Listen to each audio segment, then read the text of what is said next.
In the heart of Cape and lies Dogtown, 3,000 acres of stone and silence, a place abandoned by settlers, feared for centuries, and in 1984, stained by murder. This is where myth, madness, and memory collide, and where the line between legend and reality disappears.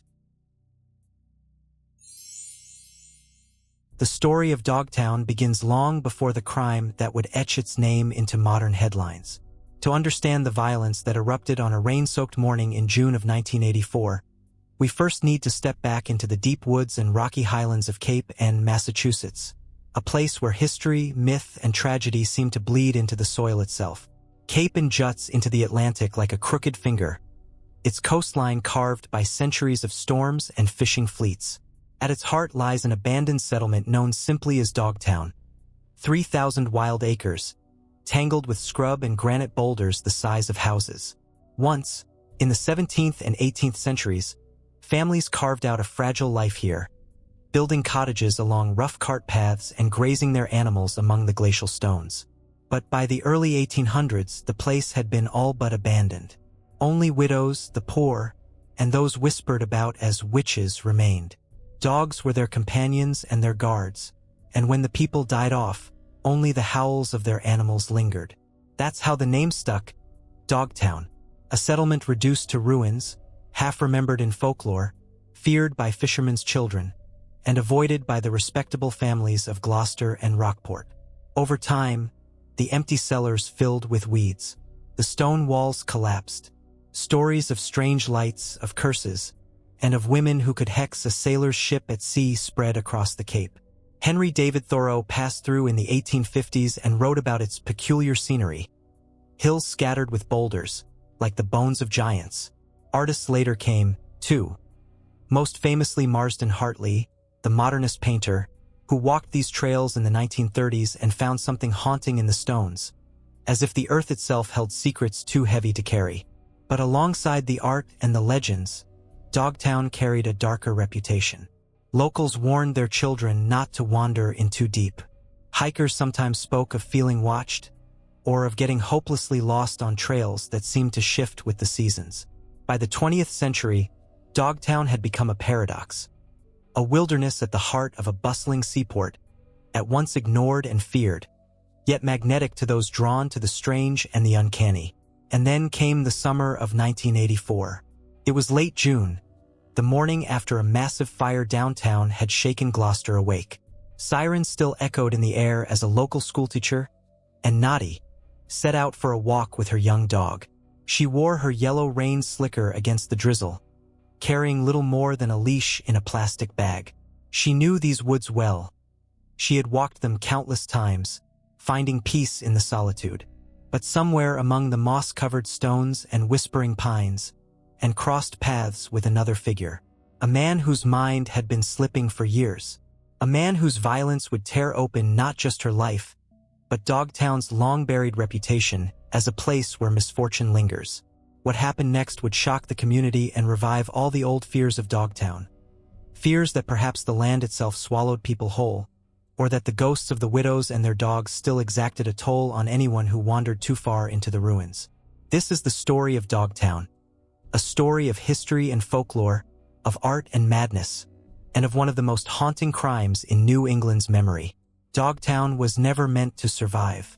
From the beginning, it was a settlement on borrowed time, perched on the rocky spine of Cape and away from the sea that gave Gloucester its lifeblood. The first families who pushed inland in the 17th century cleared the woods, built crude cottages, and planted small fields between the stones. They were seeking safety from pirate raids and fear of the exposed coastline. But life here was harsh. The soil was thin, the winters were brutal, and without the wealth of the harbor, the community could never truly thrive. By the time of the American Revolution, Dogtown had already begun to wither. Men marched off to war and never returned. Widows were left behind in tiny cabins, scraping together survival with gardens and goats. Some took in sailors, some sold charms, others brewed liquor strong enough to drop a man where he stood. The respectable people of town whispered about them. Witches, they said, living with their fierce dogs for protection. And when the women died, The dogs roamed free, wild packs haunting the abandoned roads. It was then the place earned its name. Visitors in the 19th century spoke of stone chimneys jutting up from fields, like blackened teeth in a mouth gone to ruin. They told tales of old Peg Wesson, the so-called Witch of Gloucester, who supposedly cursed soldiers before the Louisbourg expedition in 1745. They said she could turn into a crow, fly across the ocean, and strike men down with a hex. Whether the stories were true hardly mattered. Dogtown had become less a village and more a legend. But legends have gravity. They pull the curious inward. And Dogtown drew all kinds. Henry David Thoreau came in 1858 and wandered the open, treeless expanse. For at that time it was still barren, the forest long cut away for firewood and shipbuilding. He described the scattered boulders as if they had rained down from the sky. To Thoreau, Dogtown was eerie, almost lunar, a place stripped bare by time. Later came artists, drawn not by superstition but by the strange beauty of the rocks. Among them was Marsden Hartley, the restless modernist painter. In the 1930s, Hartley walked these trails and saw something in the boulders that others missed. Shapes like bones, like beasts, like monuments left behind by an older world. He painted them with heavy strokes, making them luminous and ominous all at once. To Hartley, Dogtown was not a ruin but a revelation. He claimed the place healed him, gave him back his art when he thought it had slipped away for good. But Hartley's vision was not the only one carved into stone. In the 1930s, during the Great Depression, a millionaire industrialist named Roger Babson hired unemployed stonemasons to carve moral slogans into Dogtown's boulders. Use your head, be on time, keep out of debt, 24 commandments, chiseled in granite, standing like a Protestant Stonehenge in the middle of the woods. Babson believed Dogtown was a place of disorder, and he wanted to tame it with words, to keep people from wandering too far astray. Yet Dogtown could never be tamed. It was too vast, too strange, too haunted by its own past. For most of the 20th century, locals avoided it. Kids dared each other to camp overnight. Teenagers threw parties there. Hikers sometimes went in but rarely alone. The trails were confusing, the woods thick, and the ruins half swallowed by earth. There was a feeling, many said, that Dogtown watched you. By the 1980s, the place was a paradox. A conservation area preserved as public land, but one with no welcome sign, no gift shop, no postcards. Gloucester lived and died by the sea, and Dogtown, its inland wilderness, was left to itself, a dark heart beating quietly behind the city's working waterfront. It was into this place that Anne Natti walked on the morning of June 25, 1984. Anne was a teacher, kind, dedicated, the sort of woman who remembered every student's birthday, who spent extra hours tutoring children with learning difficulties, who seemed to radiate warmth when she smiled. Friends said she had a way of making you feel listened to, fully and deeply. She had married Anne Natti less than a year earlier, a biologist and fellow teacher whose family had lived on Cape Ann for generations. They had a small summer trailer tucked into the edge of the woods near Dogtown, a retreat from the noise of town. That morning, Gloucester was still reeling from disaster. In the pre-dawn hours, a fire had ripped through downtown. 6 alarms, flames devouring buildings, smoke mixing with fog. Sirens had screamed across the island. But by mid-morning, rain had come, heavy and steady, and the fire was under control. The rest of Cape Ann seemed washed in gray. And put on her yellow slicker, pulled her hood tight, and set out with Woofer, the couple's young shepherd mix. She told a friend she might try a different trail that day, one that cut deeper into the woods before winding toward Rockport. She had walked Dogtown countless times before. It was familiar to her, even comforting. She knew its moods, its hollows, the way the boulders loomed like sentinels in the fog. But Dogtown was not empty. Somewhere among the dripping trees, a man was also wandering. A man with a dirt bike, restless, unsettled, circling the trails. He would later say he hadn't planned anything, that it just happened. But when his path crossed Anne's, something in him snapped. The woods closed in. The rain drowned out sound. And in that solitude, violence erupted. And never came home from that walk. By the afternoon, friends and family began to worry. Calls went unanswered. The search began. By evening, Dogtown's tangled trails were filled with police and volunteers, flashlights cutting through the mist. And soon, the terrible truth would emerge. That Dogtown's long history of death and misfortune had claimed another victim. Only this time, it wasn't folklore. It was real. When Anne stepped into Dogtown that Monday morning, she was walking into centuries of stories layered like sediment beneath her boots. The rain softened the ground, muffling her footsteps. Woofer darted ahead, nose to the earth, tail wagging as he discovered scents hidden beneath wet leaves. For Anne, this was not a dangerous place but a sanctuary, a place she had learned to trust. She moved through a forest that had once been bare, hillsides that in Hartley's time were stripped to stumps. By 1984, the trees had returned, crowding the ruins, pressing close to the narrow trails. The walls that once marked colonial property lines were broken and half-swallowed by moss. Cellar holes yawned like forgotten graves. To a stranger, Dogtown could feel disorienting, even hostile. But to Anne, it was simply familiar. She had married into the Natti family, a family that carried Dogtown in its blood. Eric had grown up roaming these woods, the son of Finnish immigrants who had worked the Cape's granite quarries.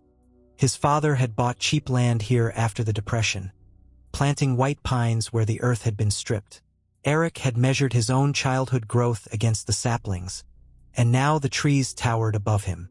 For Eric, Dogtown was not legend but inheritance. And when Anne married him, it became hers too. Friends said Anne was glowing in those months. Marriage suited her. She was in her late 30s, and after years of independence, tutoring, teaching, carving out her life with quiet determination, she seemed newly settled, newly at peace. The woods were part of that. She and Eric had been married in Dogtown itself, hosting a wedding that ended with guests sweating in a Finnish sauna before plunging into a quarry pool. They belonged here, but Dogtown does not always give back what is brought to it. That morning, the land was restless. The Main Street fire had shaken Gloucester awake before dawn, its smoke drifting even to the island's interior. Sirens had wailed across the peninsula. For many, it felt like a day already marked by misfortune. Rain fell in sheets, obscuring vision, turning paths slick. It was the kind of weather that kept most people indoors. Most, but not all. Somewhere in those same woods, another figure moved. A man who knew the trails almost as well as the Nattis did, but for very different reasons. He was not a teacher, not a lover of nature. He was restless, volatile, searching for something even he might not have been able to name. On his dirt bike, he prowled the trails, skidding through mud, cutting past signs that read no bikes. He was the kind of man who bristled at rules, who felt excluded from the very society around him. When Woofer darted from the trees to sniff at the bike, the encounter seemed harmless. A curious dog, a brief interruption. But then came Anne, appearing through the mist in her yellow slicker. Small, slight, smiling, unaware. For a split second, it was just two people crossing paths in the woods. And then something ruptured. We may never fully understand what snapped inside that man in that instant. Some say Dogtown itself plays tricks on the mind, amplifies darkness already present. Others argue it was simply the culmination of years of instability, violence waiting for an outlet. Whatever the reason, what followed was sudden, brutal, and irrevocable, and was struck from behind, dragged from the path, assaulted with stones pulled from the earth itself. The attack was ferocious, the kind that speaks not of robbery or chance but of rage. Yet even in its violence there was confusion, as though the man himself realized too late what he had done. He tried to cover his tracks, pulling her deeper into the underbrush, leaving her broken body among the pines. And then he fled. The rain fell harder, erasing footprints, diluting blood into the soil. The woods closed in again, silent, indifferent. To Dogtown, this was simply another story written into its earth, another scar layered onto centuries of sorrow. By midday, Anne's friends were waiting for her in Rockport, puzzled by her absence. Calls were made, messages left. By afternoon, concern hardened into fear.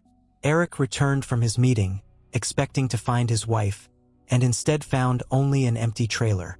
Notes were left on the table. Voices called out into the trees.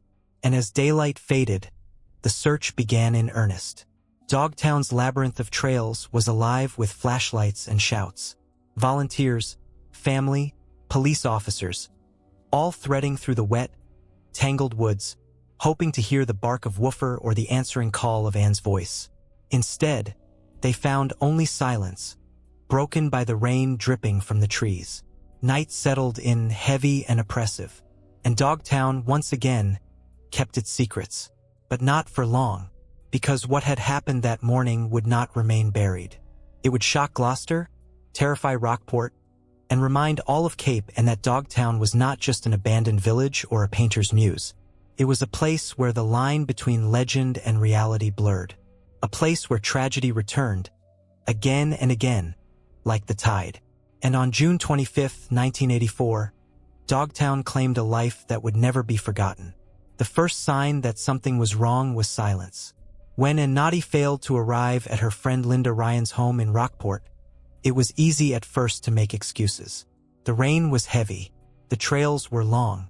Perhaps she had lingered, taking an alternate path, and was the sort of woman who could lose herself in small details, in the sudden flight of a bird, the shape of a stone, the fragrance of wet pine.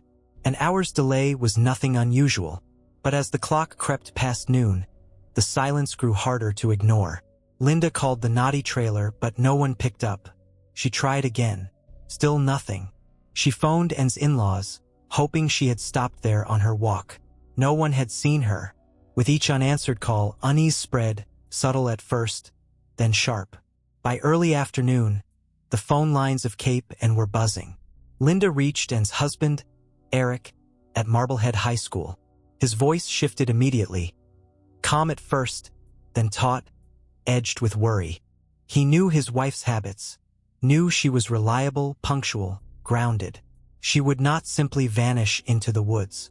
By 4 o'clock, Eric was home, driving slowly up Quarry Street, eyes searching the trees, hoping against hope to see Anne's bright yellow slicker among the branches. But the woods gave nothing back. Inside the trailer, the air was still. No kettle left whistling, no book open on the table, no sign of Anne's return. Eric scribbled a note, their usual system in case they crossed paths in the woods, and left it on the counter. Walking to Rockport. Call when you arrive. He underlined the time, 4 o'clock. Then he set out, his boots sinking into the mud, calling her name into the mist. The forest answered with dripping branches, the distant caw of a crow, the occasional crack of unseen movement. Each sound felt amplified, cruelly indifferent. He called again, louder, his voice breaking the silence. And, woofer. But only the echo returned. By early evening, concern turned into alarm. Friends gathered. Neighbors offered help. The Gloucester police were notified. A missing person in Dogtown was no small matter. Trails wound endlessly, splitting and rejoining, doubling back on themselves. People unfamiliar with the terrain could lose their way within minutes. To search Dogtown was to step into a maze, one that shifted with the seasons, where landmarks seemed to vanish in the fog. Flashlights cut through the gathering dark as officers and volunteers fanned out. They combed the cellar holes and old cart paths. They shouted Anne's name until their voices cracked. They blew whistles, hoping the sound would carry. Woofer, the loyal dog who had left with Anne that morning, was nowhere to be seen. That absence was its own ominous weight. The rain had not stopped. It soaked searchers to the bone, blurred the beams of their flashlights, and washed away any trace of tracks that might have guided them. Dogtown was working against them, as though the land itself had swallowed and whole. By nightfall, the atmosphere was grim. Some searchers muttered about the place being cursed, about the witches of old Dogtown still taking their toll. Others scoffed, but the fear was real. Dogtown had always carried a reputation for strange disappearances, for uncanny silence. Now, with a beloved woman missing, those old stories resurfaced, whispered between neighbors as they trudged through the wet brush. At Eric's side, Linda Ryan pressed on, her face pale with worry. She had been the one expecting and for coffee, expecting laughter and companionship. Now she was walking in the dark, haunted by what had not arrived. Each ruined cellar hole seemed like a trap waiting to be uncovered. Each boulder loomed like a sentinel keeping watch over secrets. The police tried to impose order. They drew up maps, divided trails, set checkpoints. They brought in dogs to track and scent, but the rain confounded them. Scent trails vanished, washed clean by the storm. Officers cursed under their breath, knowing how precious those first hours were. The search dragged deep into the night. Floodlights were set up near entrances to the woods. Cars lined the roadsides, their headlights cutting pale beams into the fog. The community had turned out in force, but even with dozens of eyes, Dogtown remained impenetrable. In Gloucester's downtown, the charred ruins of the fire still smoldered, smoke drifting through the rain. It was as if the city was under siege from two disasters at once. One public, visible to all, and one hidden in the heart of the island, gnawing silently at its people. By midnight, searchers were exhausted, drenched, shivering. Some went home to rest. Others refused to leave, circling the trails with stubborn determination. Eric stayed until his legs gave out, his voice hoarse from calling.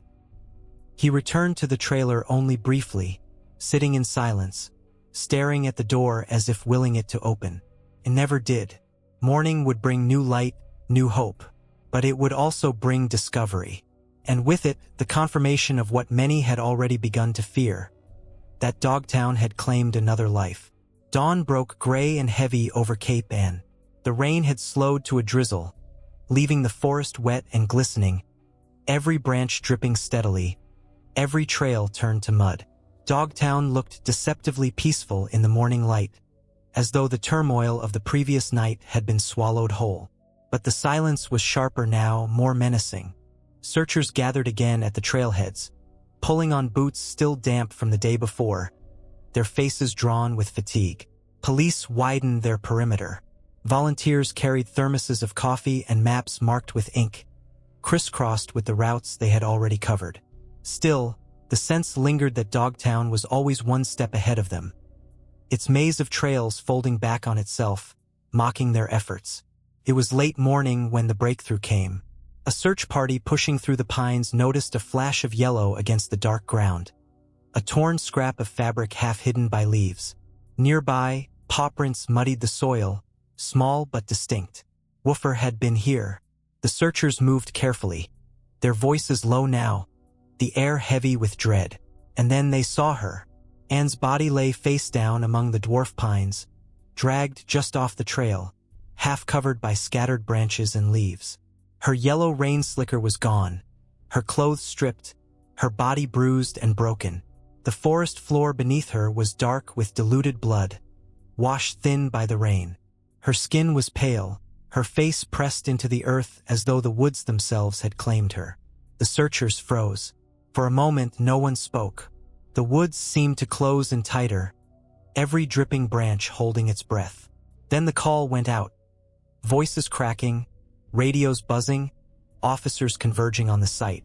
Eric arrived soon after, his face drained of all color. Friends tried to hold him back, but he surged forward, desperate to see, desperate to believe it wasn't her. But it was. There was no mistaking the slight frame, the familiar dark hair, the woman he had kissed goodbye just the day before. His knees buckled, and the sound that tore from his throat was raw, primal, the kind that silences everyone who hears it. The crime scene became a frenzy. Officers strung yellow tape around the clearing. Evidence markers dotted the ground. Every inch of the area was photographed, measured, catalogued. But the rain had done its work, washing away tracks, diluting blood, smearing the story the earth might have told. It was as though Dogtown itself had conspired to protect the killer. Still, certain things were clear. The attack had been brutal, savage. Rocks had been used as weapons, granite torn from the land itself. There were signs of a struggle, of violence carried out in rage. And there were other details, too grim to speak aloud, but which told investigators this was no random accident, and had not simply fallen. She had been hunted, Word spread quickly through Gloucester and Rockport. By afternoon, the whole island seemed to know. Teachers wept in staff rooms. Parents clutched their children tighter. Fishermen in the harbor spoke of it in hushed tones, shaking their heads. And was not a stranger, not some transient lost in the woods. She was one of their own. A beloved teacher, a new wife, a friend. The shock was compounded by the setting. Dogtown had always been a place of rumor, of ghost stories told around kitchen tables, of warnings passed down through generations. But now it wasn't folklore, it was real and it was brutal. The ghost town had a fresh ghost, and this one had a name and a grieving family. For many, the crime felt almost supernatural in its cruelty. Whispers spread about the witches of old Dogtown, about curses carried through the centuries. But investigators knew this was not the work of legends. It was the work of a man. Someone alive, someone walking the same streets, perhaps even blending in with the searchers themselves. Suspicion began to coil through the community. Who could have done such a thing? A drifter? A local?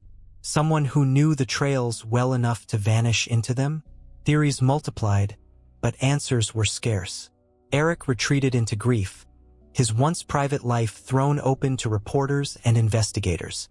Friends surrounded him, but nothing could touch the hollow in his chest. He had found love late, had married with joy, only to have it torn away within a year. And over all of it, Dogtown loomed. Its boulders watching silently, its ruins whispering reminders that this was not the first tragedy to scar its soil. The old stories of death and misfortune no longer felt like myths.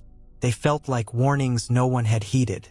The investigation would soon begin in earnest, drawing detectives into the heart of Dogtown, forcing them to reckon with both its geography and its history. But for the people of Cape and the conclusion was already written in their hearts. Something about Dogtown was cursed. And now, with Anne's death, the curse had claimed flesh and blood. The morning after Anne's body was found, Cape and felt smaller, tighter, as though the entire island had drawn in on itself. At the harbor, men who had fished together for decades spoke of nothing else. In classrooms, teachers tried to steady their voices while explaining to children why Mrs. Natti would not be coming back. On Main Street, whispers carried faster than the tide. The shock was not just that a woman had been murdered. It was where it had happened. Dogtown, that name alone seemed to thrum with unease. For years it had been the place parents used to scare their children into obedience, the place teenagers dared each other to camp, the place most grown adults avoided once they had families of their own. And now the fears had crystallized into fact. Police cordoned off the trails where Anne's body had been found, but the land itself was impossible to contain. There were dozens of entrances, miles of paths, hundreds of stones and hiding places. A killer could slip in and out without ever being seen. That knowledge unsettled the investigators as much as it did the townsfolk. Detectives began by retracing Anne's final steps. She had left the trailer between 9 and 9:30 that morning. She had called her friend Linda, promising to arrive by 11.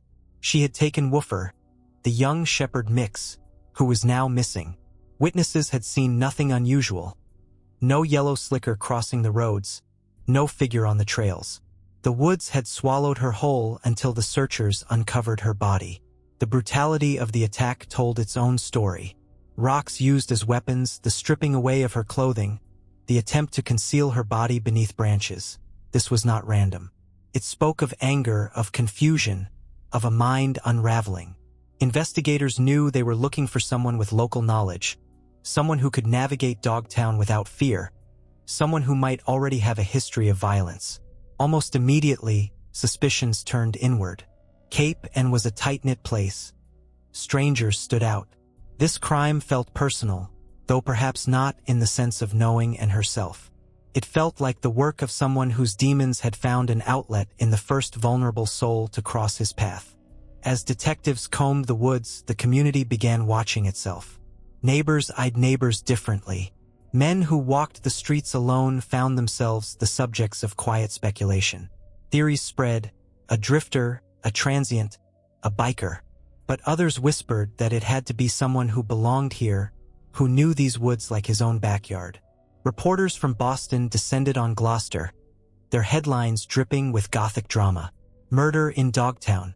Ghost town claims a victim. They painted the crime as if it were part of the land's strange history, as though witches and curses had somehow stepped out of legend and into flesh. For locals, it was insulting, but also impossible to ignore.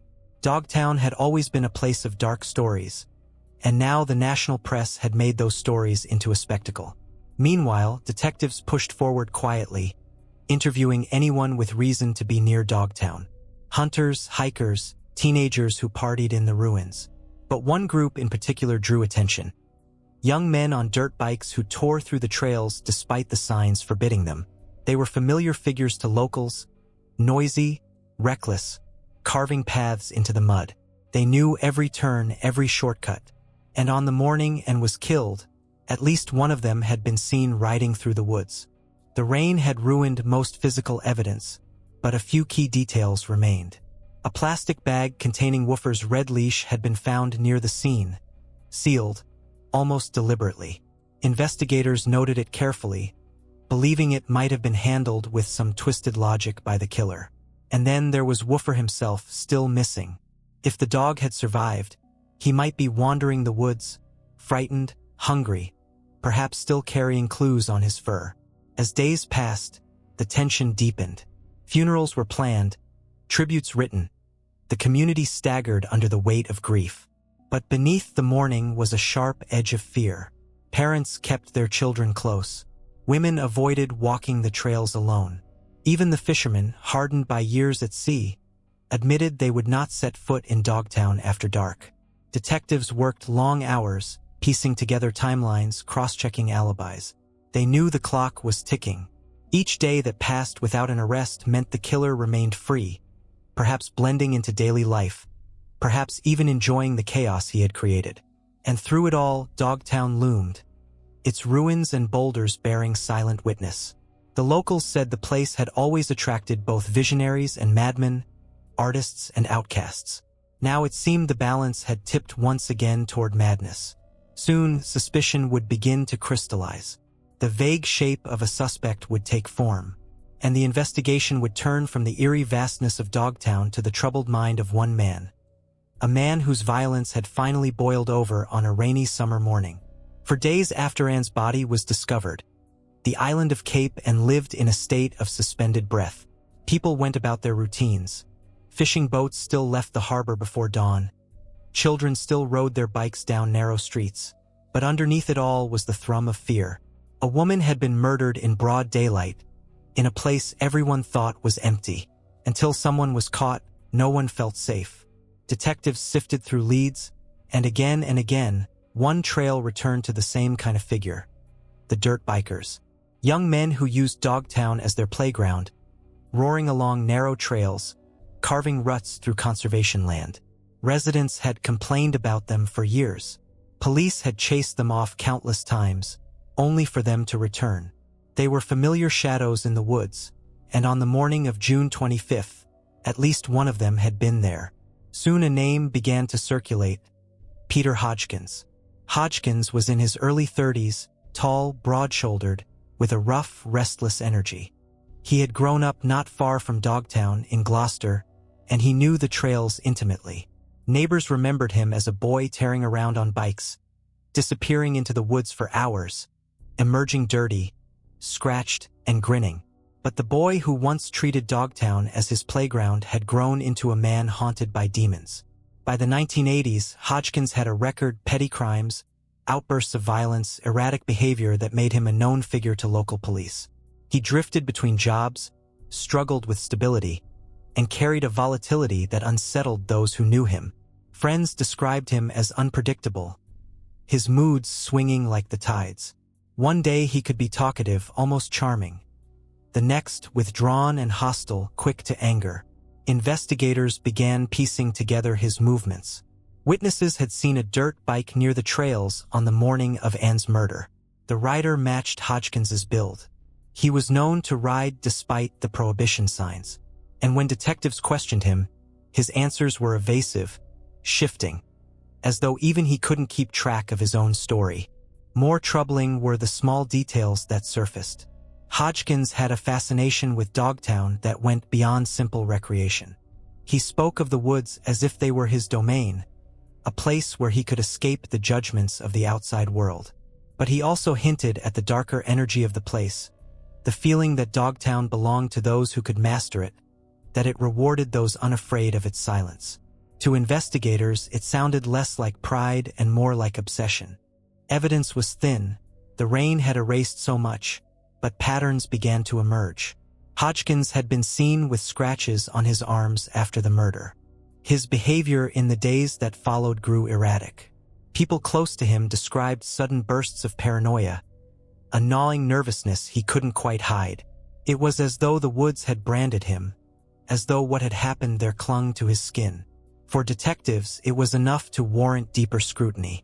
They began pulling records, questioning his acquaintances, mapping out his known paths. Slowly, a picture took shape. A troubled man, spiraling further into instability, who had crossed paths with and on that fateful morning. In the community, whispers spread quickly. People wanted a name, a face, someone to pin their fear on. Hodgkins's reputation made him an easy target. The reckless biker, the angry drifter, the man who seemed perpetually out of step with everyone else. But there was also unease. What if it wasn't him? What if the killer was still out there, blending into daily life unnoticed? Dogtown itself seemed to press down heavier on the island. The ruins and boulders that once stood as reminders of a forgotten past now felt like accomplices, silent guardians of a crime. The witches' stories resurfaced in earnest, tales of curses, of places where the earth itself could twist men's minds. Some believed Hodgkins had been swallowed by the same madness that haunted Dogtown for centuries. Others insisted evil needed no curse. It lived in men, and in this case, it had finally found its moment. Detectives knew they had to move carefully. The case against Hodgkins was circumstantial, fragile, easily broken if pressed too hard. But they also knew time was against them. The community's fear demanded resolution, and the longer the killer remained unnamed, the more the pressure grew.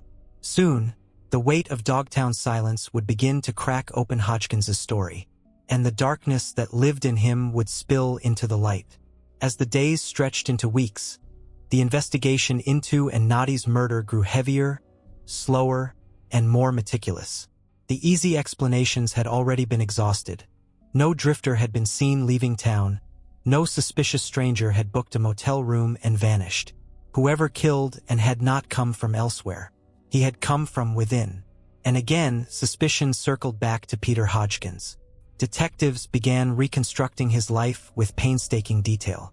His childhood was restless, marked by discipline problems and bouts of aimless rage. Teachers remembered him as bright enough but disruptive, unable to focus, prone to sudden temper. Friends came and went, often put off by his volatility. The dirt bike was his constant, a machine that carried him out of neighborhoods, out of expectations, and into the wilds of Dogtown. By his 20s, Hodgkins had drifted through jobs and brushes with the law. There were arrests for disorderly conduct, complaints of harassment, incidents that suggested a man struggling with impulse control and a rising anger he couldn't contain. Alcohol and drugs worsened the picture. He was, in the words of one former acquaintance, a guy who couldn't ever settle his own head. In Dogtown, though, Hodgkins seemed to find something that steadied him, or at least gave him the illusion of control. He rode the trails for hours, circling the boulders, memorizing shortcuts. He boasted to others that he knew the woods better than anyone, that he could disappear there if he wanted to. To him, Dogtown was not a ruin but a kingdom, and he its restless ruler. Investigators pressed further. They learned that Hodgkins had been seen in the area on the very morning and was killed. His dirt bike had been heard by several locals, its distinctive buzz cutting through the rain. He admitted to riding that day, though his story shifted. Sometimes he claimed he had been on one trail, sometimes another, sometimes that he had left earlier than witnesses recalled. The inconsistencies piled up. More troubling were the small, telling details. Hodgkins bore scratches on his arms and face after the murder, which he explained away as riding accidents. He seemed unusually agitated during questioning, evasive and defensive. And then there was the matter of Woofer, the dog. Searchers later found him alive, wandering the woods days after the crime, frightened but unharmed. For investigators, it was another strange piece of the puzzle. Anne's faithful companion spared, while she had been destroyed. Why? Had the killer been distracted? Or was there some twisted calculation in leaving the animal alive? The community's gaze sharpened. Rumors spread quickly on Cape and Hodgkins's name was whispered with growing certainty. Parents told their children not to go near him. Neighbors eyed him from behind curtains. The pressure mounted not only on Hodgkins but on the investigators themselves. They needed more than suspicion. They needed proof. But proof was difficult. The rain had washed away footprints and diluted blood. The crime scene was contaminated by the sheer number of searchers who had trampled through before police secured it. Physical evidence was scant. The case would have to be built on testimony, on patterns, on the intangible but persuasive weight of behavior. And Hodgkins's behavior only grew stranger.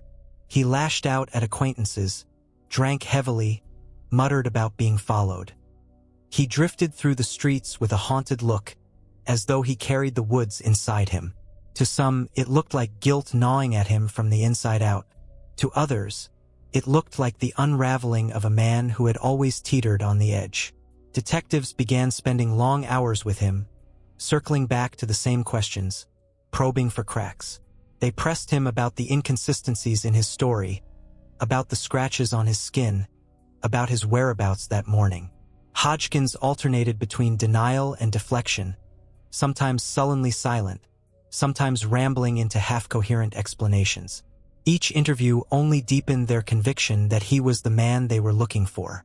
Still, a murder trial could not be built on intuition alone. The investigators needed a confession, a witness, or a slip too glaring to ignore. They pushed, waited, watched, and all the while, Dogtown loomed in the background, the silent partner in the investigation. For many, it was impossible to separate the man from the place. Hodgkins had come to embody Dogtown's darkness.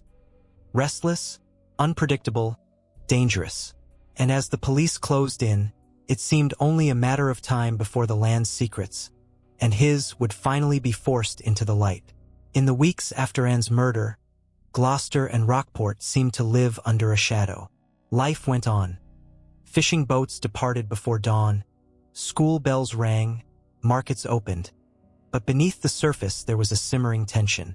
Conversations always returned to Dogtown. Parents told children to stay away from the woods.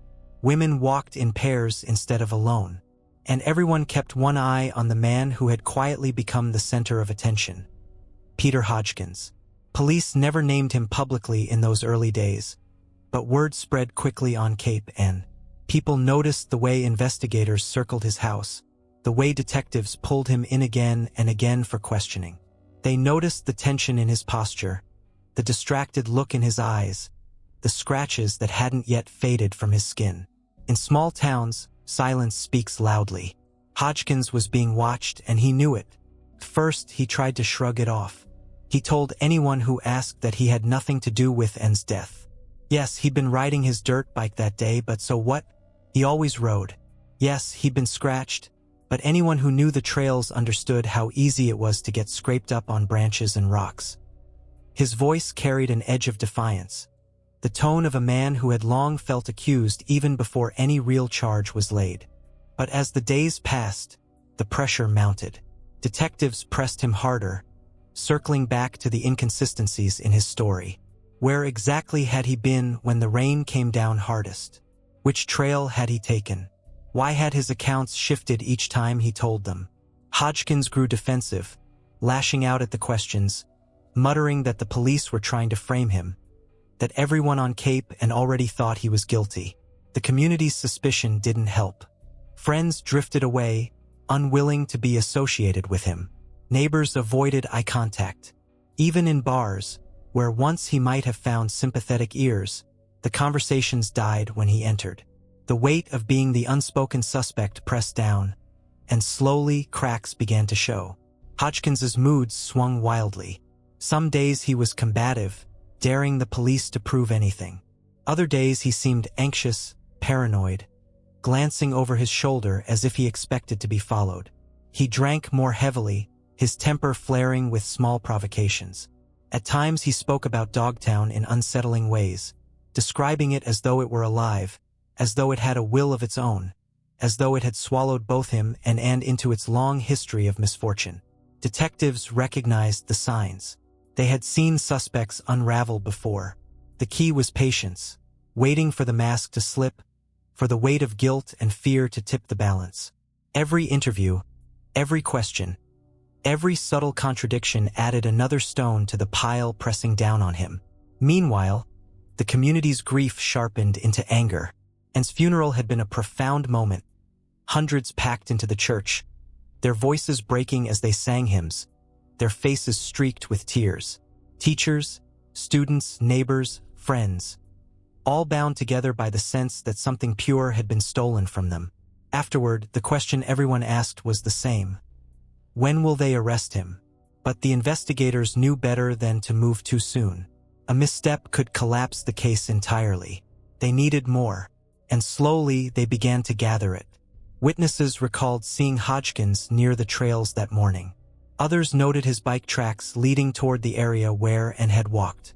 His timeline fractured under scrutiny, revealing gaps he couldn't explain, and his own agitation became evidence. The way he bristled, the way his voice cracked, the way his story shifted with each retelling. It was not yet enough to haul him into court, but the circle was tightening. Hodgkins was no longer just a suspect in whispers. He was the man the police believed had done it, and the strain of carrying that knowledge was beginning to eat him alive. Soon, the mask would slip further, and when it did, the darkness that had always lurked in Hodgkins would stand fully exposed, not only to the investigators, but to the entire island. By late summer, the investigation into Anne Natti's murder had shifted from uncertainty to grim determination. Detectives no longer asked themselves who. They were convinced they knew. The question was how to prove it. Peter Hodgkins was walking around free, but only barely. Every move he made was shadowed by suspicion. Detectives checked his alibis, spoke to his acquaintances, revisited his timeline again and again. His dirt bike, once a source of freedom, now drew stares whenever he rode. The woods that had once seemed like his domain now felt like a cage tightening around him. The evidence against him was not dramatic. No single smoking gun, no miraculous discovery in the underbrush, but instead a series of threads, each fragile on its own, but together forming a net. Witnesses heard his bike in Dogtown on the morning and was killed. His story about when and where he had been that day changed each time he told it. The scratches on his arms and face, the nervousness in his voice, the erratic swings in his behavior all fed into a picture investigators knew too well. A man cracking under the strain of guilt. And then there were the details of the crime itself.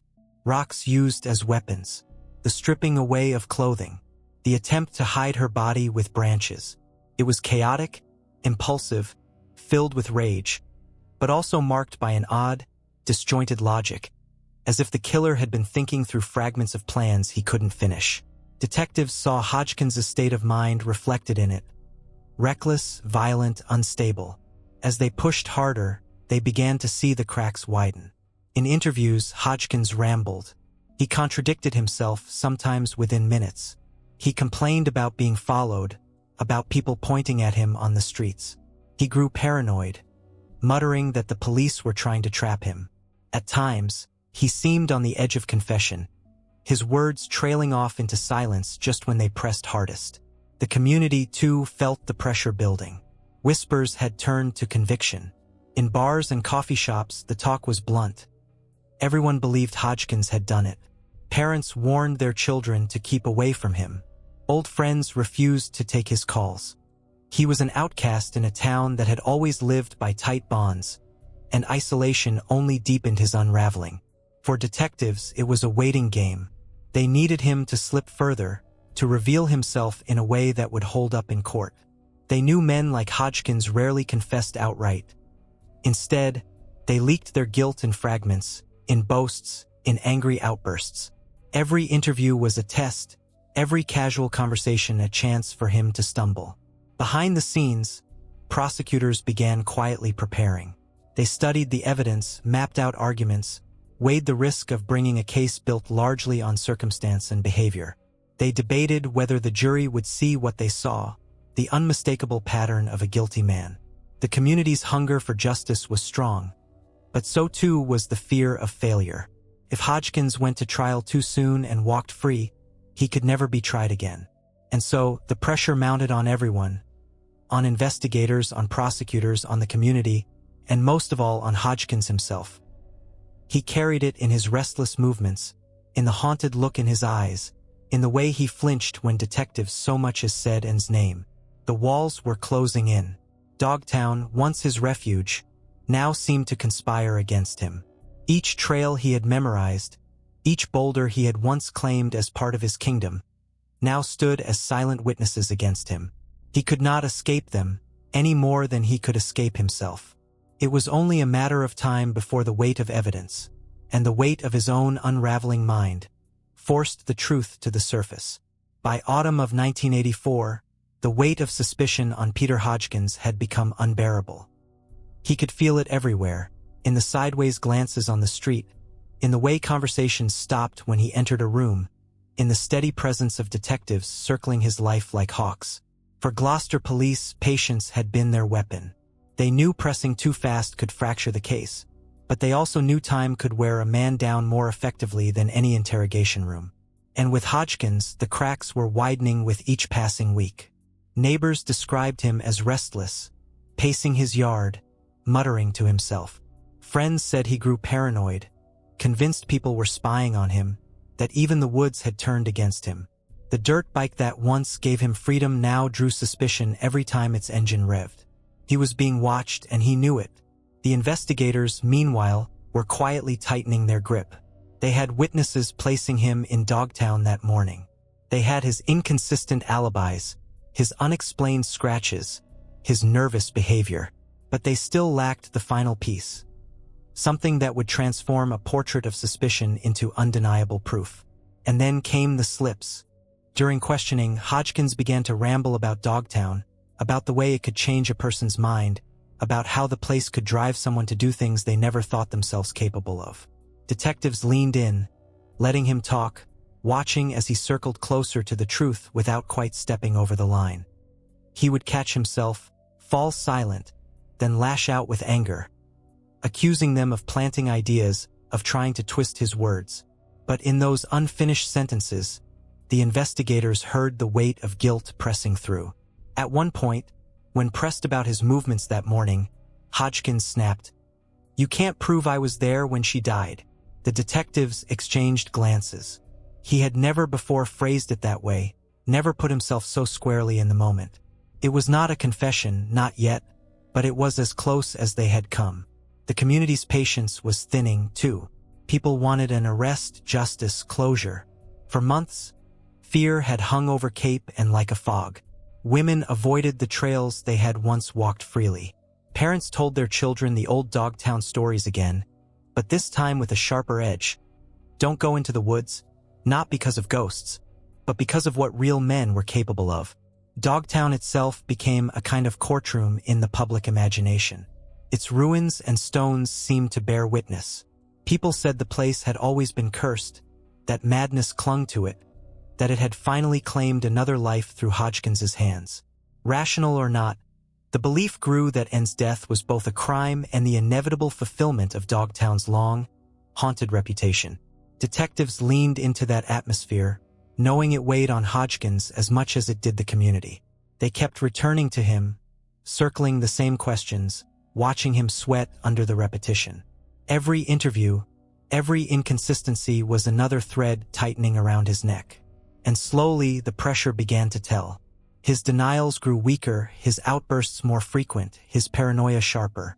Friends who had once stood by him began to drift away, unwilling to be dragged into the undertow. Even his family felt the strain, unsure how much longer they could defend him in the face of mounting suspicion. The breaking point was near. Investigators could sense it, the way hunters sense an animal tiring in the chase. Hodgkins was running out of stories, out of excuses, out of time. And soon, The man who once treated Dogtown as his refuge would find himself cornered, forced to face not only the law, but the darkness inside him that he had tried and failed to outrun.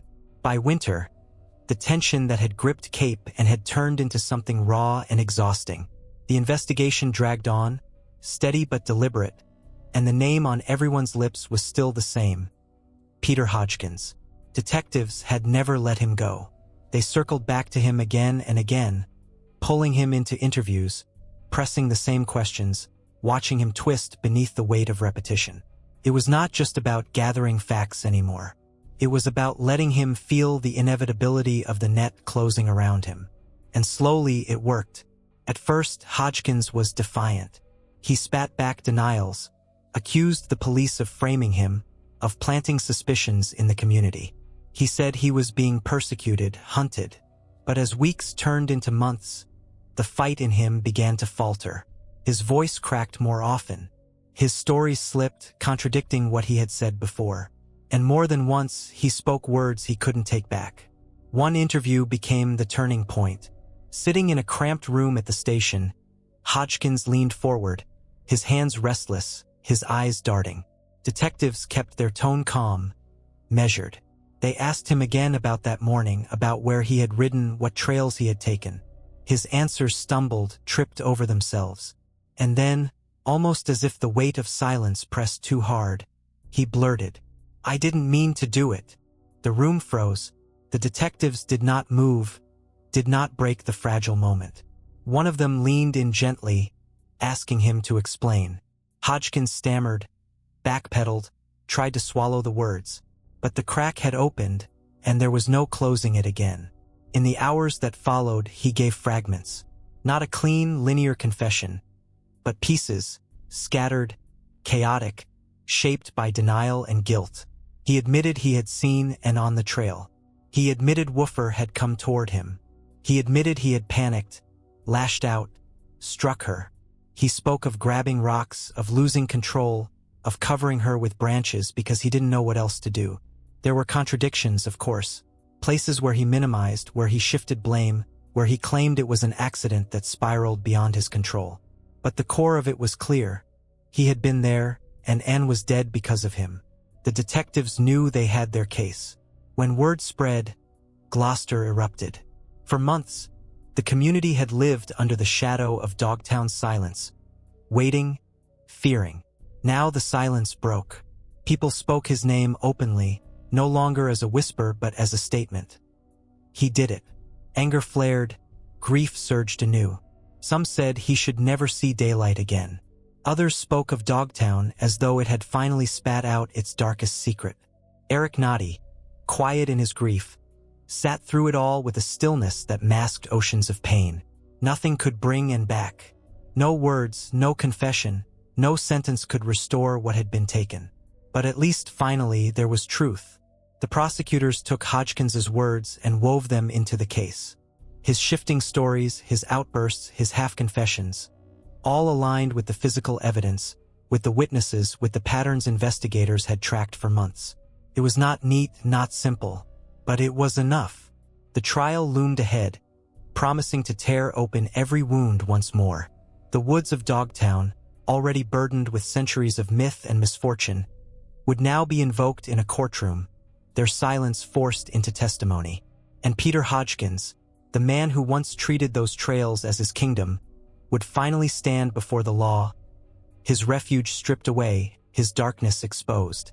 By the time Peter Hodgkins's case reached the courthouse, Cape and had been holding its breath for nearly a year. The silence of Dogtown had been replaced by the murmurs of a community waiting for justice. Gloucester, Rockport, and the surrounding towns carried the weight of Anne Natti's absence every day. And now, at last, there was a place to direct their grief and fury: a courtroom. The courthouse itself was not grand, but in those weeks it became the center of the island's world.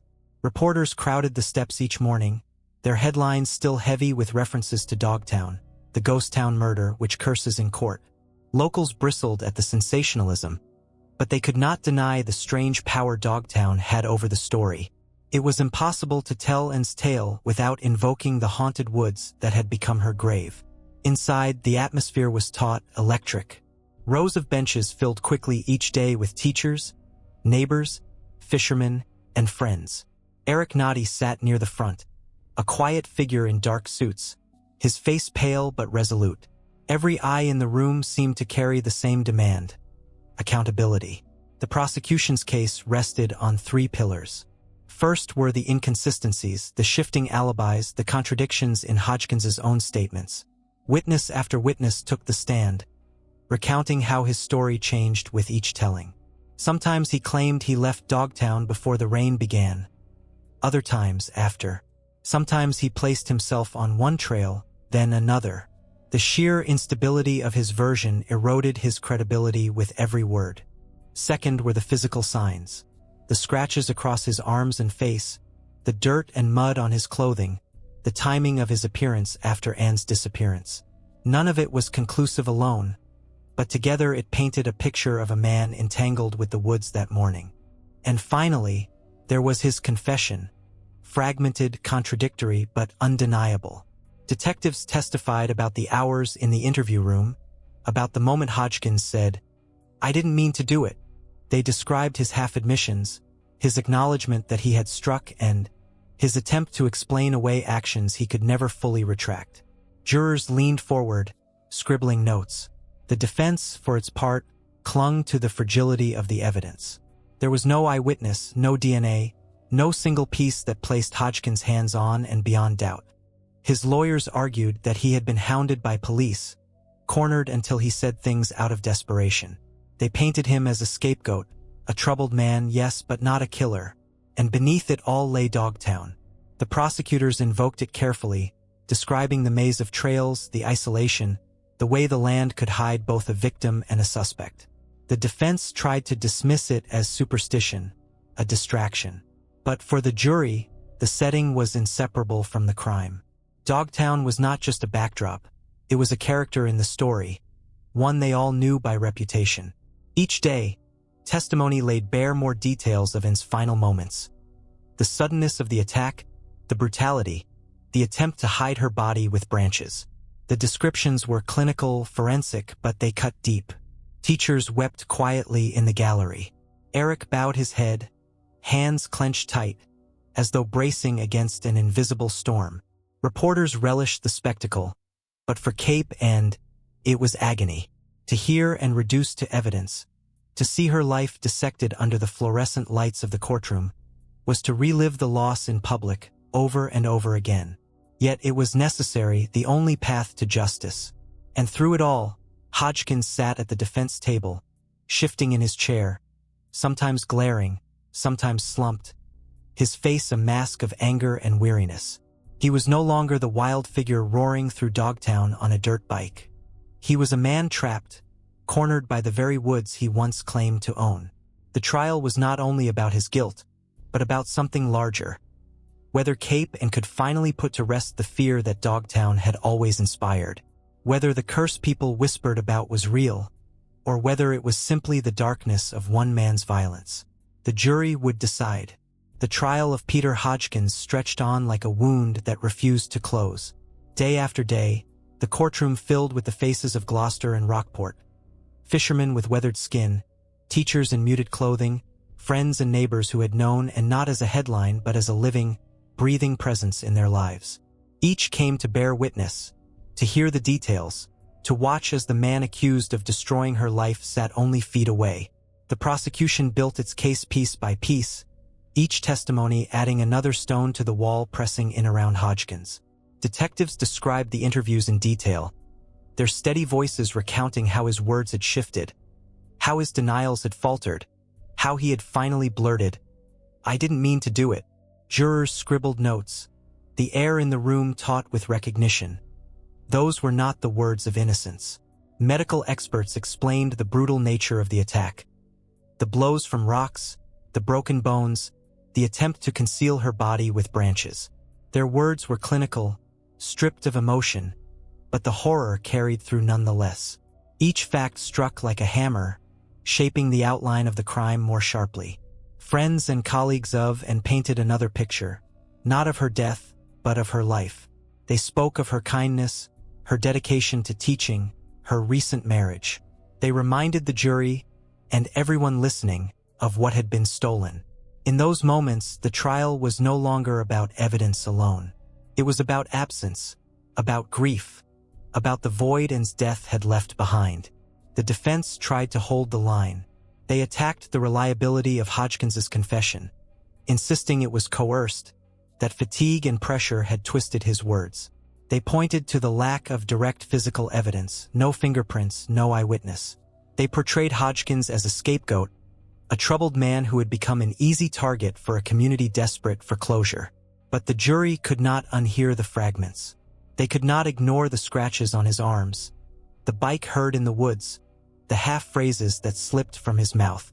Nor could they dismiss the image of him in those interviews, cornered, restless, blurting truths he tried and failed to reel back. Through it all, Hodgkins himself sat sullen, shifting in his seat, sometimes glaring at witnesses, sometimes slumping with exhaustion. He looked less like a victim of police overreach and more like a man who had already been consumed by his own actions. His anger seemed misplaced, his silence heavy with the weight of what he had done. When the closing arguments came, the prosecution spoke not of curses or folklore, but of choices. They told the jury that on June 25, 1984, Peter Hodgkins had crossed paths with Anne Natti in Dogtown, and in that moment he had chosen violence. He had chosen rage. And in doing so, he had shattered a life and scarred an entire community. The defense urged the jury to resist emotion, to focus only on the lack of hard proof. They warned of the danger of convicting a man on suspicion, on fragments, on fear. The jury retired to deliberate. For hours, the community outside waited. In Gloucester's coffee shops, in Rockport's harborside diners, conversations stilled. Every radio seemed tuned to news of the trial. Parents clutched their children tighter. Teachers sat in silence. Fishermen leaned against pilings, eyes fixed on the horizon. They were waiting not just for a verdict, but for release from the fear that had haunted them since Anne's death. When the jury returned, the room held its breath. The foreman stood, voice steady, and delivered the words, "Guilty." Peter Hodgkins was convicted of Anne Natti's murder. A wave of sound rippled through the courtroom. A collective exhale, a sob, a muffled cry. Some wept openly, others bowed their heads in silence. Eric sat still, his face unreadable, the verdict offering not joy but the bare comfort of acknowledgement. Nothing could undo what had been done. But at least now, the truth had been spoken in the place where truth mattered most. Hodgkins's face hardened, jaw clenched. He shook his head, muttered under his breath, but the words were lost in the shuffle as deputies moved to escort him away. For a man who had once ridden freely through Dogtown, who had claimed the woods as his kingdom, the world had suddenly narrowed to steel bars and locked doors. Outside, the sky hung heavy with low clouds, but to the people of Cape Ann, it felt lighter than it had in months. The shadows in the pines still lingered, but for the first time since Anne's death, the community could begin to breathe again. Dogtown remained, its ruins and boulders unchanged, silent witnesses to a crime now etched into history. But the verdict had drawn a line. The curse was not mystical, not ancient. It was human, and it had a name. When the jury delivered its verdict, Cape Ann exhaled. But justice, as it often does, demanded more than a word. It demanded a sentence, a final reckoning that would anchor Peter Hodgkins not in Dogtown's shifting shadows, but behind walls he could never escape. The sentencing hearing drew the same crowds as the trial. Teachers filled the benches. Fishermen stood in the back. Neighbors sat shoulder to shoulder in silence. Each had come not for spectacle, but for closure, to see the man who had brought such grief finally bound to his fate. The judge's words were measured, solemn. He spoke of the brutality of the crime, of the randomness that made it all the more terrifying. And had been no enemy, no rival, no stranger who had provoked violence. She had simply been walking her dog on a rainy morning, a woman full of life and kindness, whose only mistake was crossing paths with a man lost in his own darkness. When the sentence was read, life in prison, the room erupted with quiet emotion. No cheers, no applause, just tears, whispered prayers, and the kind of silence that comes from wounds too deep for celebration. For many, the relief was tempered by the knowledge that nothing could restore what had been stolen, and was gone, and no prison walls could change that. Anne Natti sat still, hands clasped, his face pale and drawn. To those who knew him, he looked older than his years, as though the months of grief had carved lines into his skin. For him, justice was not victory, it was survival, a way of ensuring that Anne's killer could never harm another soul. But the hollow inside him remained. Hodgkins stood as the sentence was handed down, his face twisted with anger and disbelief. He muttered that the system was corrupt, that he had been framed, that Dogtown itself had turned the town against him. His words fell flat, swallowed by the weight of the courtroom.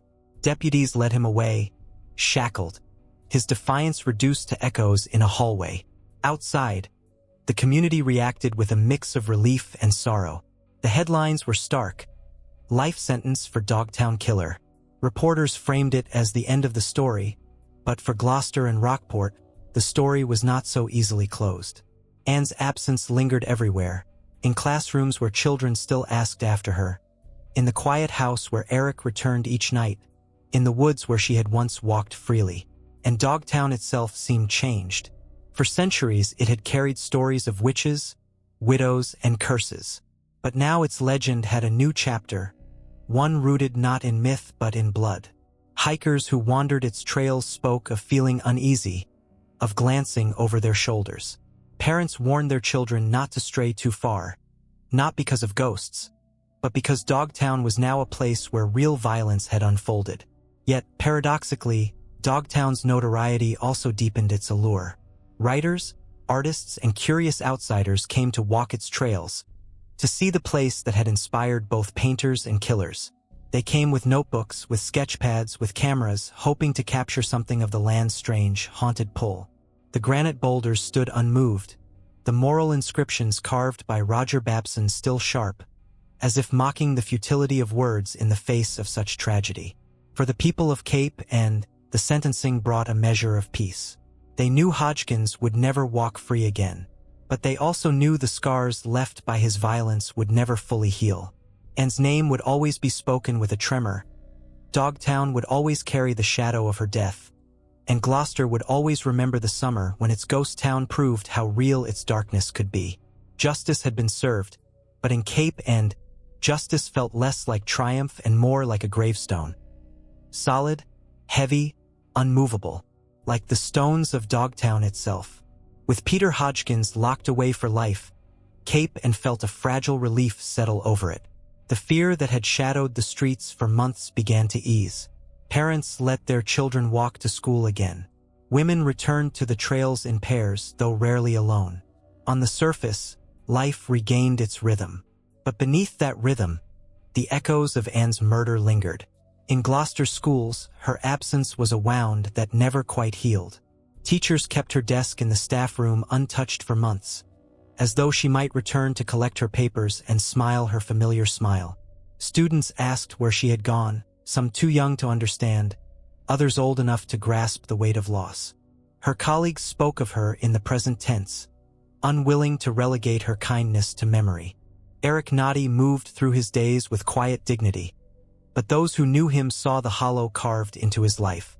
He had been married less than a year when Anne was taken from him. Friends described him as steady but subdued, carrying grief like a second skin. Some evenings, neighbors said they could see him walking the edge of Dogtown, silent, as if searching for something he could never find. The community, too, carried scars. Dogtown was no longer simply a patch of wilderness or a collection of ghost stories. It had become a place marked by blood. The old legends of witches and curses were revived with new urgency. People spoke of Anne's death as proof that the land itself carried misfortune, that Dogtown demanded offerings, that it took lives when it was forgotten. Rational voices dismissed it as superstition, but even they admitted the place felt heavier now, its silence sharper. Yet even as Dogtown became a site of grief, it also became a site of meaning. Hikers began leaving flowers near the spot where Anne's body was found. Some carved her initials into the bark of trees. Others left small tokens, A ribbon, a photograph, a stone. Quiet gestures of remembrance in a place that had once felt forsaken. Writers and artists returned as well, drawn by the paradox of Dogtown's beauty and darkness. They painted its boulders, photographed its ruins, wrote essays about its haunted aura. Some came in reverence, others in curiosity, but all acknowledged that the land now carried a story too heavy to ignore. For Gloucester and Rockport, Anne's legacy was not only in grief, but in the way she had lived. Her students remembered her patience, her laughter, her belief in their potential. Parents remembered the way she encouraged children who struggled. Friends remembered her warmth, her generosity. In time, those memories became a counterweight to the violence. Reminders that Anne's life mattered more than the man who ended it. As the years passed, Hodgkins remained behind bars, his name fading from daily conversation but never from the collective memory. He became part of Dogtown's legend, another figure in its long, strange history. Not a witch or a hermit, but a man whose violence gave flesh to the town's old reputation for darkness. Dogtown itself endured, as it always had. The boulders still stood. The cellar holes still yawned. The words carved into stone by Babson still urged visitors to be on time and keep out of debt. But beneath those carved lessons lay another, unspoken. That the land held the memory of those who walked it, and that some memories could never be erased. Anne's death became part of that memory, not as a legend, but as truth. A truth the people of Cape and carried with them each time they stepped into the woods, each time they felt the silence press in, each time they whispered her name. In the years after Peter Hodgkins was sentenced, Dogtown itself became a magnet once again. For locals, it remained a scar, a place of grief, caution, and uneasy respect. But for outsiders, its reputation had only deepened. The combination of history, folklore, and true crime drew people from beyond Cape and, each carrying their own reasons for entering the woods. Hikers came to trace the trails, curious about the infamous ghost town. They carried guidebooks that mapped the old cellar holes, the mossy stone walls, the granite boulders inscribed with Babson's moral commandments. Some sought exercise, others solitude, but nearly all walked with the awareness that these were not ordinary woods. At certain points, where the trees thinned and the boulders loomed, silence seemed to carry its own weight. Visitors described the feeling of being watched, of paths folding in on themselves, of time slipping strangely as the forest swallowed sound. Artists came too, much as Marsden Hartley had decades earlier. They painted the rocks, photographed the moss, sketched the strange interplay of ruin and wilderness. Many said Dogtown was unlike anywhere else in New England. Wild, primeval, filled with a raw energy that was equal parts beauty and menace. In their work, Dogtown became a canvas for something larger, the human need to wrestle with mystery. But it was not only beauty that drew people. Mystics and spiritual seekers walked the trails believing Dogtown was a place where the veil between worlds was thin. They spoke of energies in the stones, of voices carried in the wind. Some claimed to hear the howls of phantom dogs, descendants of the companions that gave the place its name. Others swore they felt the presence of the widows who once lived here, or of Anne herself, her final steps echoing through the pines. And then there were the thrill-seekers, the ones who came not to honor but to chase fear. Teenagers camped overnight, daring each other to last until dawn. College students brought tape recorders, hoping to catch whispers in the dark. Ghost hunters arrived with cameras and instruments, convinced that Dogtown's long history of death and sorrow made it fertile ground for spirits. For them, Anne's murder was not a tragedy to be mourned but proof that the land's darkness had never faded. Locals watched this with mixed feelings. Some resented the outsiders who treated their grief as folklore, who turned Anne's death into part of a ghost story. Others saw it as inevitable. Dogtown had always attracted both reverence and spectacle, both artists and thrill-seekers. The murder had only ensured that its legend would outlive the generation that had known and personally. In books, articles, and documentaries, Dogtown's reputation spread. It was described as a place where history, myth, and crime converged. Writers lingered on the witches and widows of the 18th century, on Hartley's visions in the 1930s, and on the murder in 1984. Each retelling braided the strands tighter, until Dogtown seemed less like a real place and more like a symbol of loss, of danger, of the thin line between civilization and wilderness. Yet for the people of Cape and Dogtown was never just symbol. It was land, 3,000 acres of tangled forest and granite, bordered by neighborhoods where children rode bikes and fishermen hauled nets. It was the backdrop of daily life, not just legend. And the tension between those who lived beside it and those who mythologized it became part of its story, too. Anne's name endured, spoken with reverence among those who had known her, whispered with unease among those who only knew the legend. For some, she became part of Dogtown's ghostly cast, another soul folded into the long, haunted history. For others, she remained simply a teacher, a friend, a woman whose life had been violently cut short. Dogtown itself seemed unchanged. The boulders did not care who walked among them. The trees grew thicker, the trails shifted, the ruins sank deeper into moss. But for those who walked there, something had shifted forever. The land carried not just the memory of abandoned settlers and half-remembered witches, but the truth of a modern crime. And that truth made the silence heavier, more difficult to shake. It was said that Dogtown kept its stories in stone. And now, among the old inscriptions urging thrift and discipline, another story had been carved, not by chisel but by violence. A story that no visitor could walk those trails without feeling, even if they didn't know its name. Time passed, but Dogtown did not soften. Its granite held steady, its cellar holes sank deeper into moss, and its reputation continued to hover like fog over Cape. And decades after Anne's death, the woods still carried the weight of all that had unfolded there. History, myth, and crime woven so tightly together that no one could fully pull them apart. In Gloucester and Rockport, people lived with that tension daily. To the outside world, Dogtown was a curiosity, the subject of books and documentaries, a place painted with strokes of mystery. But to those who lived beside it, Dogtown was a scar. They knew its trails not only as paths for exercise or art, but as the place where a beloved teacher had lost her life. Every walk, every stone carried that shadow, and yet, Dogtown endured as part of the community's identity.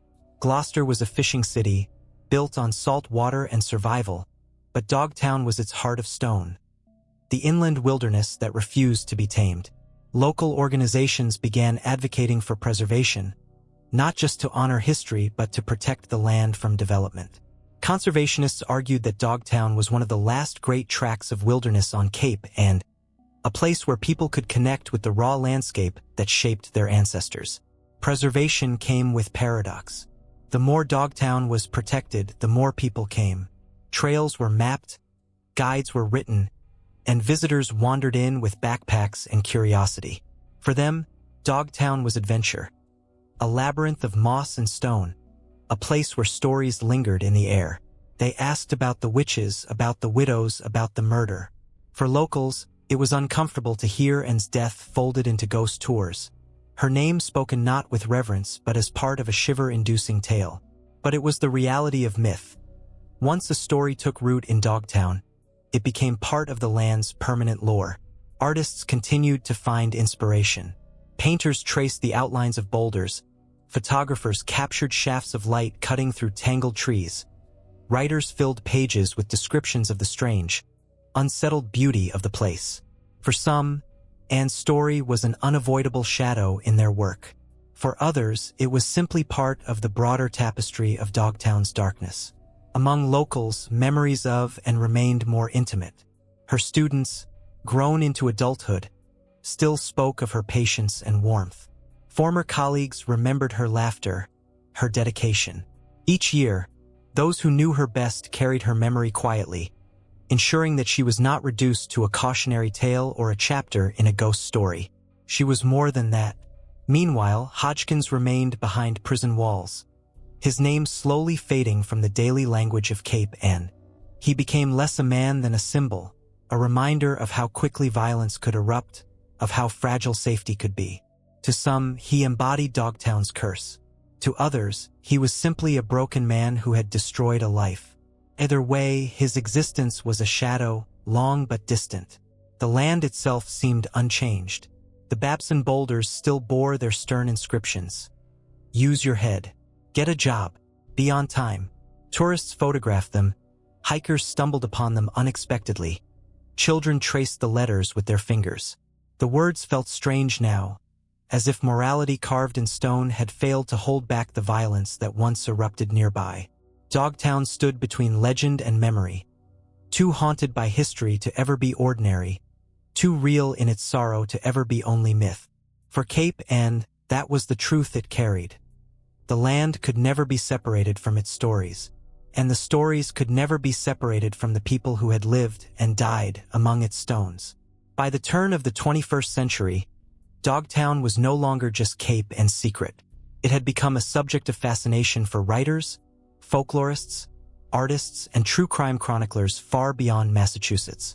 The land that had once been abandoned, whispered about in cautionary tales, was now mapped in books, photographed in glossy spreads, and debated in classrooms and historical societies. Some came to Dogtown with reverence, tracing the foundations of colonial houses, cataloging cellar holes, mapping cart paths that once carried oxen and wagons. For historians, Dogtown was a link to the past, a reminder of how fragile early settlements were, how quickly a community could vanish back into the wilderness. They spoke of widows left behind after wars, of families who fled the barren interior for the coast, of the dogs that gave the place its name. Others came with cameras and notebooks, drawn less to history than to atmosphere. Travel writers described Dogtown as eerie, the New England wilderness with a pulse. Ghost hunters brought infrared scopes and recorders, whispering into the night as if the stones themselves might answer. Documentary filmmakers panned slowly across mossy ruins, layering their footage with ominous music, their narrations speaking of curses, witches, and the 1984 murder as if they were threads of the same tapestry. For locals, this attention was complicated. On the one hand, the preservation efforts brought resources and recognition. Trails were cleared, maps distributed, signs erected. On the other hand, the story of Anne Natti was often told by strangers who had never met her, who folded her death into Dogtown's lore with the same tone they used for stories of witches and widows. To those who loved her, it felt wrong to see her life reduced to a bullet point in a list of Dogtown's mysteries. And yet, the paradox endured. The more outsiders mythologized Dogtown, the more locals wrestled with its truth. For Gloucester, Dogtown had always symbolized something larger. It was resilience and failure, mystery and memory, beauty and danger. The fishermen who battled storms at sea understood its dual nature instinctively. Dogtown was the landward reflection of the ocean's power. Vast, unpredictable, unforgiving. Both could provide and both could destroy. Anne's murder became the modern chapter in that long, uneasy story. To Cape Ann, it was not just a crime but a reminder that danger was never only in the past, never only in folklore. It could strike in daylight, on a familiar path, against someone beloved. That memory never faded, even as decades passed. Artists who painted Dogtown in later years often hinted at that darkness. Their canvases showed boulders looming like sentinels, trails vanishing into shadow, skies thick with mist. Writers evoked the feeling of walking among ruins where history pressed against the present. Some admitted openly that they felt Anne's presence in the woods, her story impossible to separate from the land. For hikers, Dogtown remained both attraction and warning. Some came for exercise, striding confidently through the trails. Others came with a shiver of anticipation, half expecting to stumble upon something uncanny. A few admitted they never felt comfortable there, that the silence pressed too hard, that the place seemed to hold its breath as they passed. And always the question lingered, was Dogtown cursed? Historians dismissed it as nonsense, pointing to poverty, isolation, and bad soil as the reasons the town had failed. Psychologists spoke of projection, how people carried their fears into the woods and let the silence mirror them back. But others, quietly, insisted there was something in the land itself. They pointed to the tragedies that seemed to repeat, the violence that returned, the way Dogtown kept swallowing stories whole. Whatever the truth, Dogtown in the modern imagination was no longer just a wilderness. It was a mirror, reflecting whatever people brought to it. History, fear, grief, art. And at its center, unshakable, was Anne's story. Not just as myth, but as memory. A reminder that Dogtown's silence was never empty. It was filled with voices, carried in stone and soil, waiting for those willing to listen. As the 21st century unfolded, Dogtown's story stretched far beyond Cape Ann. It appeared in travel guides, true crime anthologies, folklore collections, even art exhibits. Each telling shaped it slightly differently, sometimes as a wilderness of strange beauty, sometimes as a haunted ruin, sometimes as the scene of an unspeakable crime. For outsiders, Dogtown became an emblem of New England's darker imagination. Writers placed it alongside Salem's witch trials and Lizzie Borden's axe, a place where history, myth, and violence blurred together. Its legends of widows and curses were retold with relish, its granite boulders photographed and catalogued like relics. And always woven into those accounts was the story of Anne Natti, the woman whose walk through the woods in 1984 had ended in silence and blood.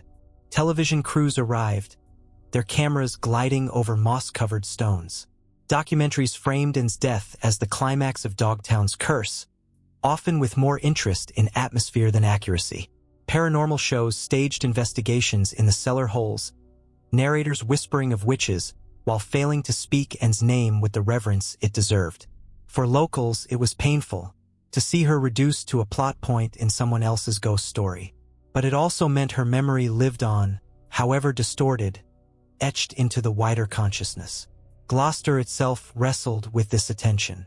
On the one hand, Dogtown's notoriety drew visitors, hikers, and artists who helped keep the land preserved. On the other hand, the community knew the danger of spectacle. For those who had known Anne, her students, her colleagues, her husband, her friends, the forest was not just eerie, it was sacred ground. It demanded respect, and yet the paradox deepened. Each new retelling brought another layer to Dogtown's identity. It was at once history lesson, cautionary tale, tourist attraction, and true crime landmark. To walk there was to step into all those narratives at once, to feel the pull of centuries pressing against your shoulders. For locals, Dogtown's dual nature became part of daily life. Children grew up hearing both the old stories of witches and wild dogs, and the newer one of Anne. Some whispered her name like a ghost's. Others carried it as a warning never to stray alone. Teachers taught the history of Dogtown in classrooms, but always with a pause when questions about the murder arose. The line between folklore and memory was fragile, and no one wanted to cross it carelessly. Yet Dogtown continued to pull people in. Artists found inspiration in its loneliness, its boulders looming like monuments. Conservationists fought to protect it, seeing in its tangled acres not just tragedy but resilience. And hikers still walked its trails, some drawn by curiosity, others by the quiet need to test themselves against its silence. The land itself remained unchanged. Stones do not bend to human grief. The cellar holes yawned as they had for centuries. The carved boulders still urged be clean, get a job, keep out of debt. The forest grew denser, swallowing paths, reclaiming ruins. To nature, Dogtown was simply another wilderness. But to people, it had become a symbol of loss, of mystery, of the stories we tell when we cannot make sense of violence.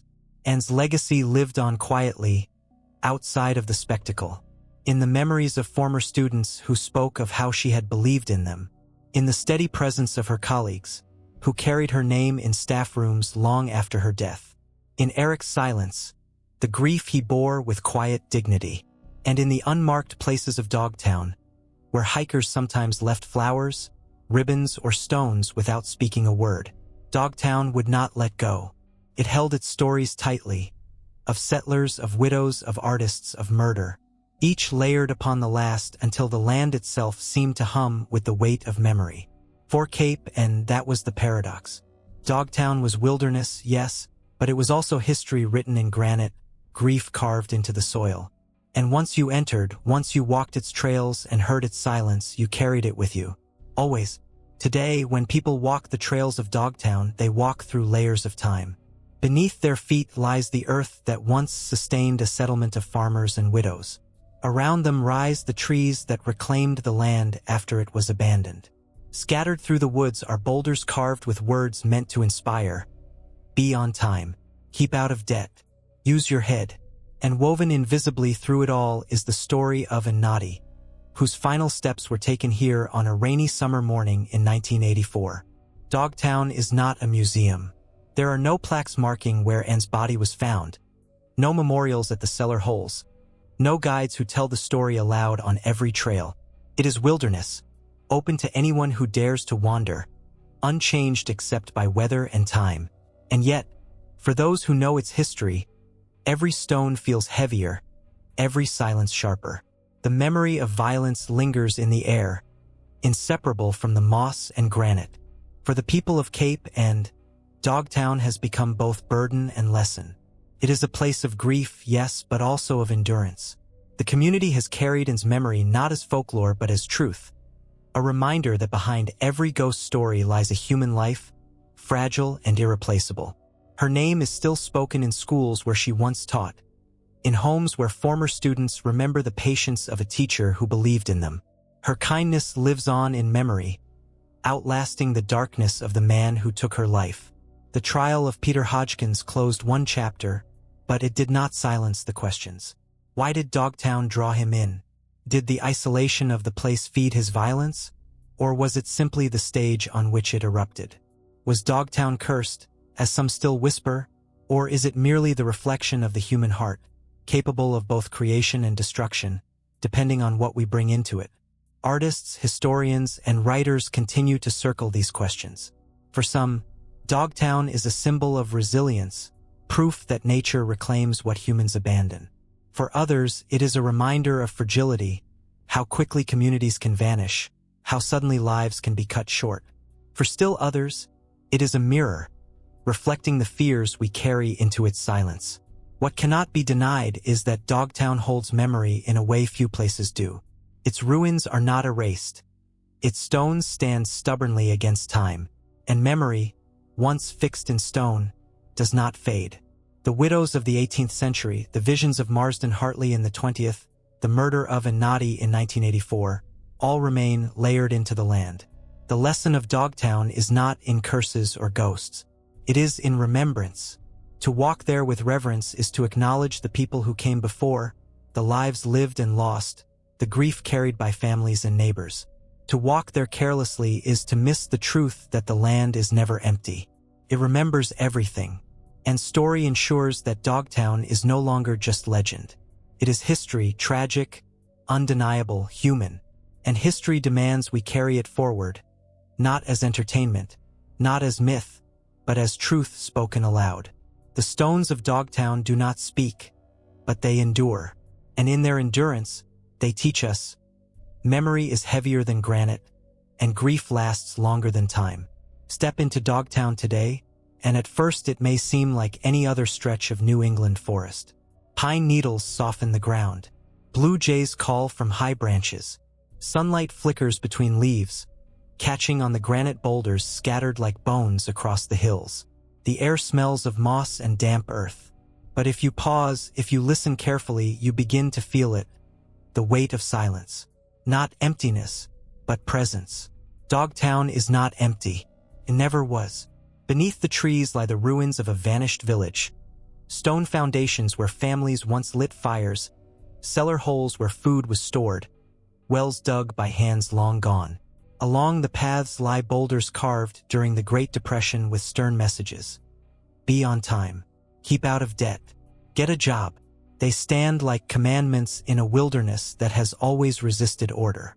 And woven through all of it are stories of widows branded as witches, of wild dogs haunting the woods, of artists who found visions in the stones, and of Anne Natti, a teacher who stepped into these woods one rainy morning in 1984 and never came home.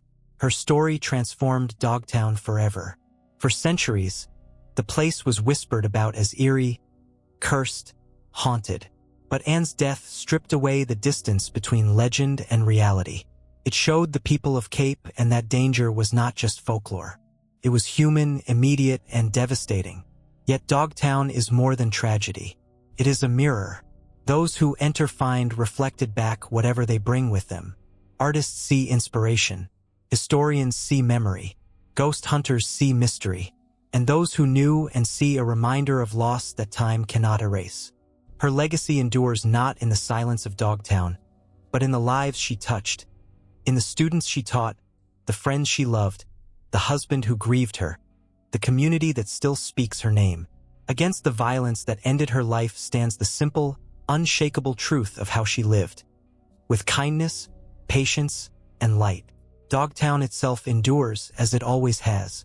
The forest thickens, the trails shift, the boulders remain unmoved, monuments to both history and memory. It has been abandoned, cursed, feared, painted, preserved, and through it all it waits, not with malice, but with silence. A silence that holds every story ever written into its soil. For some, Dogtown will always be a place of fear. For others, a place of beauty. But for Cape Ann, it will always be both. Wilderness and memory, myth and truth. A reminder that the past is never gone. It lives in the land, in the stones, in the stories we tell. And so Dogtown remains. 3,000 acres of silence, echoing with voices that will never leave. Anne's voice among them,